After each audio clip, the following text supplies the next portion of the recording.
Hi there, could you introduce yourself? Yeah, my name is Matt Kimmel. I'm Thunderbirds 6, also a Major United States Air Force, and the opposing solo for the 2018 Air Force Thunderbird team. That's brilliant. And how long have you been flying with the Thunderbirds? I've been on the team now since October of last year. This is my first show season, which started in February, roughly about a year. Yeah, that's brilliant. Now tell me a little bit about the plane that you're flying. I know it has a Pratt Whitney engine in it, but I'm not sure what model it is. Which one? Yeah, so this is a Pratt Whitney 229. This thing is the Block 52, and it rips pretty good. So plenty of thrust for us, about 29,000 pounds. With a light jet like this, it's going to be good this weekend to show off for the crowd. That's brilliant. Now, how long have you actually been in the Air Force? So I've been in the Air Force now for 10 years, been flying for about 9.5 years. I started, my first base that I was assigned to is about 2 hours west, Shepherd Air Force Base in Wichita Falls. So it's good to be back here flying in Texas. That's awesome. And where did you grow up? So I grew up in Northern California, in a town called Vacaville. I was right next to Travis Air Force Base growing up, so I'd see Air Force jets flying all the time, C-17s, C-5s, so it kind of influenced my decision to go Air Force. That's awesome. Now, did you always imagine yourself flying for the Thunderbirds? No, I would say that I imagine myself flying for the military, especially after September 11th. It became important for me to fly for the military and defend people on the ground through our air support that the Air Force offers.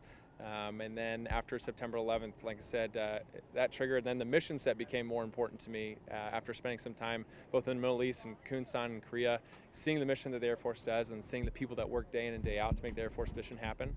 It became important for me to want to go on the road and share their story with great Americans who are curious about today's Air Force and what exactly we do. So that job became important to me, and I wanted to do it, and here I am today, so it's pretty cool. That's awesome. Now, throughout your demonstration, what would you say is your favorite maneuver out of the lot?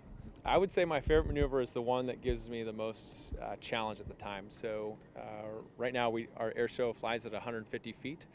Just a few months ago we were limited to 200 feet. So as we move down to 150 feet, the challenge then in the calypso and the reflection is the optic to the crowd. So you want to look the same to the crowd, but with that different angle, my image changes on what I look at from number 5. So when he goes upside down for the calypso, I move in here to make it look like our tails are touching, and then a reflection, he goes upside down, and I put essentially my belly on top there to make it look like our fins are almost touching. So to make it look like we're almost touching there it's tough to do, and it provides me a good challenge. So trying to get better at that, so it's definitely, those two are my favorite right now. That's brilliant. Now, that took you a while to learn that maneuver? Oh yeah, so that takes about 3 months. 3 months is the basic level, so it takes about 92 flights in order for a right solo to be trained up to be a right solo. And after that, you're not very good, so you still have to work pretty hard. So I use the continuing months after my upgrade in order to get better at it.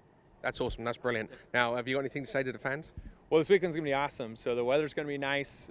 They're open from, I think, 10 to 4 here, and they've got just stacked shows. So we've got Sean Tucker out here, Rob Holland, the Canadian Snowbirds, which are right behind me here.